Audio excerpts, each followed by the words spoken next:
ನಮಸ್ಕಾರ. ನಾನು ಮಂಜುನಾಥ ಅಜ್ಜಂಪುರ, ಸಂಪಾದಕ, ಅಂಕಣಕಾರ, ಲೇಖಕ. ಇವತ್ತಿನ ಈ ಒಂದು ಅಧ್ಯಾಯದಲ್ಲಿ, ಎಪಿಸೋಡ್ನಲ್ಲಿ ಬಂಗಾಳದ ಬಗ್ಗೆ ಕೆಲವು ವಿಷಯಗಳನ್ನು ನಿಮ್ಮ ಹತ್ರ ಹಂಚಿಕೊಳ್ತೀನಿ. ಬಂಗಾಳ ಬಹಳ ಅದ್ಭುತವಾದ್ದು. ಅನೇಕ ಶತಮಾನಗಳಿಂದ, ಅನೇಕ ಸಹಸ್ರಮಾನಗಳಿಂದ ತುಂಬ ಅದ್ಭುತವಾದ್ದು. ಈಗೊಂದು 100 ವರ್ಷಗಳ ಹಿಂದೆಯೇ ಹೇಳ್ತಾ ಇದ್ದರು, ಇವತ್ತೇನು ಬಂಗಾಳ ಯೋಚನೆ ಮಾಡ್ತಾ ಇದೆ, ಉಳಿದ ಭಾರತ 100 ವರ್ಷಗಳ ನಂತರ ಯೋಚನೆ ಮಾಡುತ್ತೆ ಹಾಗೆ ಅಂತ. ಆದರೆ ಆ ಕಾಲ ಹೊರಟೋಗಿದೆ. ಇವತ್ತು ಬಂಗಾಳ ನಾಶವಾಗ್ತಾ ಇದೆ. ಇದು ಬಹಳ ನೋವಿನ ಸಂಗತಿ. ಹೇಗಿತ್ತು ಬಂಗಾಳ ಅಂತ ಹೇಳಿದ್ರೆ ಆಶ್ಚರ್ಯ ಆಗುತ್ತೆ. ಸಂಗೀತ, ಸಾಹಿತ್ಯ, ನೃತ್ಯ ಮತ್ತು ಶಿಲ್ಪಕಲೆ, ಈ ಥರದ್ದು ಎಷ್ಟು ವೈವಿಧ್ಯಗಳು, ಅಷ್ಟು ಚೆನ್ನಾಗಿತ್ತದು. ವಿಶೇಷವಾಗಿ ಕೃಷಿ ಕೂಡ ಚೆನ್ನಾಗಿತ್ತು. ಇವತ್ತಿನ ಬಂಗಾಳ ನೋಡಿದಾಗ ನಮಗೆ ಹೌದಾ, ನಿಜವಾ ಅಂತ ಅನಿಸುತ್ತೆ. ಏನಂತ ಹೇಳಿದ್ರೆ, ನಮ್ಮನ್ನು ಯಾರು ಆಳಿದ್ರೋ, ನಾವು ದುರದೃಷ್ಟವಶಾತ್ ಯಾವ ಒಂದು ವಿದೇಶಿ ಆಡಳಿತಗಳಿಗೆ ಸಿಕ್ಕಿ ನಾವು ಗುಲಾಮರಾದವೋ, ಆ ಒಂದು ತೊಂದರೆಯಿಂದ, ಆ ಒಂದು ತಪ್ಪಿನಿಂದ ಈ ಒಂದು ನಾಶಕ್ಕೆ ನಾವು ಕಾರಣರಾಗಬೇಕಾಯಿತು. ಅದ್ಭುತವಾದ ಕೃಷಿ ಇತ್ತು, ಅದ್ಭುತವಾದ ಸಾಹಿತ್ಯ. ನೋಡಿ, ಇವತ್ತು ಎಷ್ಟು ಕರ್ನಾಟಕದಲ್ಲಿ ಕೂಡ, ಕನ್ನಡದಲ್ಲಿ ಕೂಡ ಶರತ್ಚಂದ್ರ ಸಾಹಿತ್ಯ ಓದ್ಕೊಂಡ್ರು ಇದ್ದಾರೆ, ರವೀಂದ್ರ ಬಗ್ಗೆ ಓದ್ಕೊಂಡ್ರು ಇದ್ದಾರೆ. ಆ ಥರದ್ದು ಎಲ್ಲ ಕೃತಿಗಳು ಕೂಡ ಅದ್ಭುತನೇ. ಅದು ಇಷ್ಟು ಚೆನ್ನಾಗಿ ಯಾರಾದರೂ ಕೂಡ ಬರೆಯೋದಕ್ಕೆ ಸಾಧ್ಯವೇ ಅನ್ನೋ ಅಷ್ಟು. ಚಿಂತನೆಗಳು ಕೂಡ ಹಾಗೇನೆ. ಏನೊಂದು ರಾಮಕೃಷ್ಣ ಪರಮಹಂಸರು ಸುಮಾರು 2 ಶತಮಾನಗಳ ಹಿಂದೆ ಹುಟ್ಟಿ ಅವರೇನೊಂದು ಸಂದೇಶ ಕೊಟ್ಟರು, ಅವರ ಒಂದು ವಿಚಾರಗಳನ್ನು, ಅವರ ಒಂದು ಪ್ರೇರಣೆಯಿಂದ ವಿವೇಕಾನಂದರು ಯಾವ ರೀತಿ ಇಡೀ ಪ್ರಪಂಚಕ್ಕೆ ಭಾರತದ ಒಂದು ಸನಾತನ ಧರ್ಮದ ಸಂದೇಶವನ್ನು, ವಿಚಾರದ ಒಂದು ಸಂದೇಶವನ್ನು ಕೊಟ್ಟರು. ಅದ್ಭುತ ಅವೆಲ್ಲ. 1836ರಲ್ಲಿ ರಾಮಕೃಷ್ಣ ಪರಮಹಂಸರು ಹುಟ್ಟಿದ್ದು. 1936ರಲ್ಲಿ ಅವ್ರದ್ದು ಶತಮಾನೋತ್ಸವ ಆಚರಣೆ ಆಯಿತು. ಆಗ ದೊಡ್ಡ ದೊಡ್ಡ ವಿದ್ವಾಂಸರೆಲ್ಲ ಸೇರಿ ರಾಮಕೃಷ್ಣ ಪರಮಹಂಸರ ಒಂದು ಶತಮಾನೋತ್ಸವದ ನೆನಪಿಗೆ ಸಂಪುಟಗಳನ್ನು ತರಬೇಕು ಹಾಗೆ ಅಂತ. ಅದರ ಒಂದು ಸರಣಿಯ ಹೆಸರು ಕಲ್ಚರಲ್ ಹೆರಿಟೇಜ್ ಆಫ್ ಇಂಡಿಯಾ ಅಂತ. ಆ ಸಂಪುಟಗಳನ್ನು ಮೈಸೂರು ವಿಶ್ವವಿದ್ಯಾನಿಲಯದಿಂದ ಸುಮಾರು 30-40 ವರ್ಷಗಳ ಹಿಂದೆ ಅದ್ಭುತವಾಗಿ ಕನ್ನಡದಲ್ಲಿ ಕೂಡ ತಂದರು. ಎಷ್ಟು ವಿಚಾರಗಳು, ಎಷ್ಟು ಚೆನ್ನಾಗಿದೆ, ಆಶ್ಚರ್ಯ ಆಗುತ್ತೆ. ನಮ್ಮ ಪರಂಪರೆ ಬಗ್ಗೆ, ಇತಿಹಾಸದ ಬಗ್ಗೆ ತುಂಬ ದೊಡ್ಡ ದೊಡ್ಡ ಲೇಖಕರೆಲ್ಲ ಬರೆದರು. ಆನಂದ ಕುಮಾರಸ್ವಾಮಿಯವರ ಲೇಖನಗಳಿದೆ. ಈ ಥರ ತುಂಬ ಜನ ವಿದ್ವಾಂಸರ ಲೇಖನಗಳನ್ನು ಈ ಕಲ್ಚರಲ್ ಹೆರಿಟೇಜ್ ಆಫ್ ಇಂಡಿಯಾದಲ್ಲಿ ನಾವು ನೋಡ್ತೀವಿ. ಆ ಒಂದು ಸಂಪುಟಗಳೇನಿದೆ ಅದನ್ನು ಬರೆದವ್ರು ಯಾರು? ಬನಾರಸ್, ಢಾಕಾ, ಕೋಲ್ಕತ್ತಾ, ಜಾಧವ್ಪುರ, ಈ ಎಲ್ಲ ವಿಶ್ವವಿದ್ಯಾಲಯಗಳಲ್ಲಿದ್ದ ವಿದ್ವಾಂಸರು ಬರೆದರು ಅದನ್ನು. ಬೇರೆ ದೇಶದ ಬೇರೆ ಕಡೆ ಇದ್ದ ವಿದ್ವಾಂಸರು ಬರೆದರು ಅದನ್ನು. ಬಹಳ ಅಮೂಲ್ಯವಾದ ದಾಖಲೆಗಳು, ಅಮೂಲ್ಯವಾದ ಸಂಪುಟಗಳು. ಈಗ ಹೇಗಿದೆ? ಈಗ ಬಂಗಾಳ ಹೇಗಿದೆ? ಬಂಗಾಳ ಅಂತ ಹೇಳಿದ್ರೆ ನಾವು 100-200 ವರ್ಷಗಳ ಒಂದು ಚಿತ್ರವನ್ನು ಕಲ್ಪಿಸ್ಕೊಂಡಾಗ ಪಶ್ಚಿಮ ಬಂಗಾಳ, ಪೂರ್ವ ಬಂಗಾಳ, ಅದೇನು ಬಾಂಗ್ಲಾದೇಶ ಆಗಿದೆ, ಆ ಎಲ್ಲದನ್ನೂ ಕೂಡ ಗಮನಿಸಬೇಕಾಗತ್ತೆ. ಏನಾಯ್ತು ಅಂತ ಹೇಳಿದ್ರೆ, ಕಳೆದ ಒಂದು 100 ವರ್ಷಗಳಲ್ಲಿ ಭಾರತವನ್ನು ನಾಶ ಮಾಡೋ ಶಕ್ತಿಗಳು, ಮೆಕಾಲೆವಾದಿಗಳು, ಕಮ್ಯುನಿಸ್ಟರು, ಜಿಹಾದಿಗಳು, ಬ್ರಿಟಿಷರು ಎಲ್ಲರೂ ಸೇರಿ ನಾಶ ಮಾಡಿದ್ರು. ಸಾಂಸ್ಕೃತಿಕವಾಗಿ ಬರೀ ಭಾರತಕ್ಕಲ್ಲ, ಇಡೀ ಪ್ರಪಂಚಕ್ಕೆ ಒಂದು ಮಾದರಿ ಅಂತ ಇದ್ದ ಒಂದು ಬಂಗಾಳ ನಾಶವಾಗಿ ಹೋಯಿತು. ಬಹಳ ದುಃಖದ ಒಂದು ಸಂಗತಿ ಇದು. ಅದರಲ್ಲಿ ನಮ್ಮ ವಿದ್ವಜ್ಜನರ ಒಂದು ಅಪರಾಧ ಕೂಡ ಇದೆ. ಎಲ್ಲರೂ ಕೂಡ, ಅಂದರೆ ಚಿತ್ರ ನಿರ್ಮಾಣ ಮಾಡೋವಂಥರಾಗಲಿ, ಸಾಹಿತಿಗಳಾಗಲಿ, ಕಲಾವಿದರಾಗಲಿ, ಎಲ್ಲರೂ ಕೂಡ ಕಮ್ಯುನಿಸಮ್ಮಿನ ಪ್ರಭಾವಕ್ಕೆ ಒಳಗಾಗಿ ಅದನ್ನೇ ಅವರೇನು ಮಾಡಿದ್ರು, ಒಂದು ರೀತಿ ಪ್ರಮೋಟ್ ಮಾಡಿದ್ರು, ಅದ್ರ ಬಗ್ಗೆನೇ ಹೇಳ್ತಾ ಹೋದರು, ಅದನ್ನೇ ವೈಭವೀಕರಣ ಮಾಡಿದ್ರು. ಕಮ್ಯುನಿಸಮ್ಮಿನ ಒಂದು ಅಂತರಾಳ ಏನಿದೆ ಅದನ್ನು ಅವ್ರು ಯಾರೂ ಗಮನಿಸಲೇ ಇಲ್ಲ. ನಮಗೆಲ್ಲ ಗೊತ್ತೇ ಇದೆ, ಸತ್ಯಜಿತ್ ರಾಯ್ ಅದ್ಭುತವಾದ ಚಿತ್ರಗಳನ್ನು ತೆಗೆದರು. ಇಡೀ ವಿಶ್ವಕ್ಕೆ ಅವರ ಖ್ಯಾತಿ ಇದೆ. ಅವರ ಒಂದು ಚಿತ್ರಗಳು ಅಂದರೆ ಒಂದೊಂದು ಕೂಡ ಒಂದೊಂದು ಮಹಾಕಾವ್ಯ ಅಂತ ಹೇಳಬಹುದು.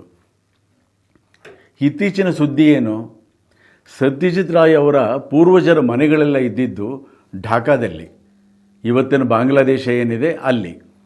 ಇತ್ತೀಚೆಗೆ ಸತ್ಯಜಿತ್ ರಾಯ್ ಅವರ ಒಂದು ಮನೆಯನ್ನು ಅಲ್ಲಿ ಧ್ವಂಸ ಮಾಡಿದ್ರು ಹಾಗೆ ಅಂತ. ಅಷ್ಟೇ ಅಲ್ಲ, ಕಳೆದ 1000 ವರ್ಷಗಳಿಂದಲೂ ಕೂಡ ಭಾರತದಲ್ಲಾದ ಹಾಗೇ ಬಂಗಾಳದಲ್ಲಿ ಕೂಡ ಹಿಂದೂ, ಜೈನ, ಬೌದ್ಧ ಎಲ್ಲ ದೇವಾಲಯಗಳನ್ನು ಕೂಡ ಧ್ವಂಸ ಮಾಡಲಾಯಿತು. ಯಾರು ಇಸ್ಲಾಮಿ ಆಕ್ರಮಣಕಾರಿಗಳಿದ್ದಾರೋ ಅವರೇನು ಮಾಡಿದ್ರು, ಇವೆಲ್ಲದನ್ನು ಕೂಡ ಇಸ್ಲಾಮಿನ ಪ್ರಕಾರ ಧ್ವಂಸ ಮಾಡಿದ್ರು.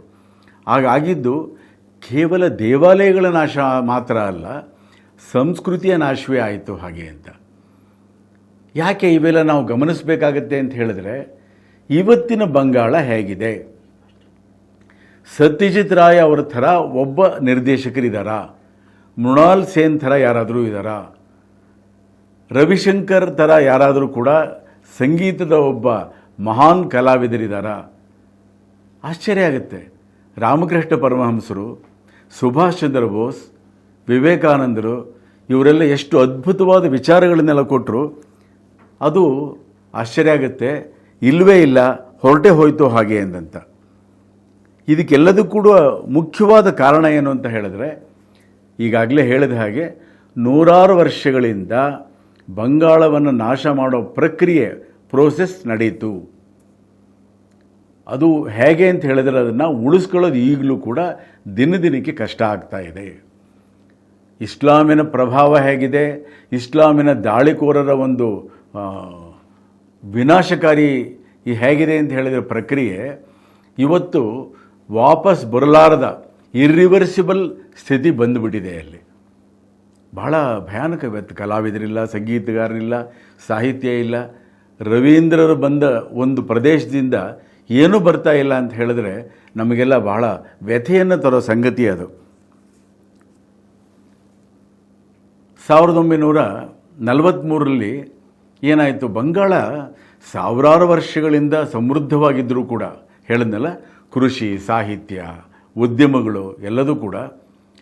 ವಿಶೇಷ ಅಂತ ಹೇಳಿದ್ರೆ ಬ್ರಿಟಿಷರಿಗೆ ಬಹಳ ದೊಡ್ಡ ಒಂದು ಏಟನ್ನು ಕೊಟ್ಟಂಥವ್ರು, ಎಚ್ಚರಿಕೆಯನ್ನು ಕೊಟ್ಟಂಥವ್ರು ಬಂಗಾಳ ಮೂಲದ ಕ್ರಾಂತಿಕಾರಿಗಳು. ಬಂಗಾಳ ಮೂಲದ ಕ್ರಾಂತಿಕಾರಿಗಳು ಸಾವರ್ಕರ್ರಿಂದ ಹಿಡಿದು ಡಾಕ್ಟರ್ ಹೆಡ್ಗೇವಾರಿಂದ ಹಿಡಿದು ತುಂಬ ಜನ ದೇಶಭಕ್ತರಿಗೆ ಪ್ರೇರಣೆ ಕೊಟ್ಟರು. ತುಂಬ ಜನ, ಜತಿನ್ ದಾಸ್ ಥರ ಬೇಕಾದಷ್ಟು ಜನ ಕ್ರಾಂತಿಕಾರಿಗಳಿದ್ದರಲ್ಲಿ.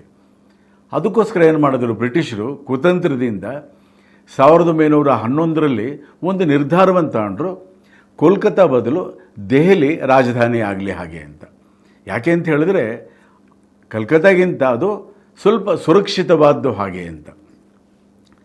ವಿನಾಶ ಹೇಗೆ ನಡೀತು ನೋಡಿ.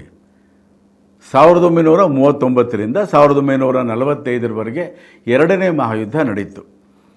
ಭಾರತ ಇಷ್ಟಪಡಲಿ ಬಿಡಲಿ, ಭಾರತದ ಲಕ್ಷಾಂತರ ಸೈನಿಕರು, ಒಂದು ಲೆಕ್ಕದ ಪ್ರಕಾರ 15 ಲಕ್ಷ ಸೈನಿಕರನ್ನು, ಭಾರತೀಯ ಮೂಲದ ಸೈನಿಕರನ್ನು ಬ್ರಿಟಿಷರು ಬಳಸ್ಕೊಂಡ್ರು ಹಾಗೆ ಅಂತ.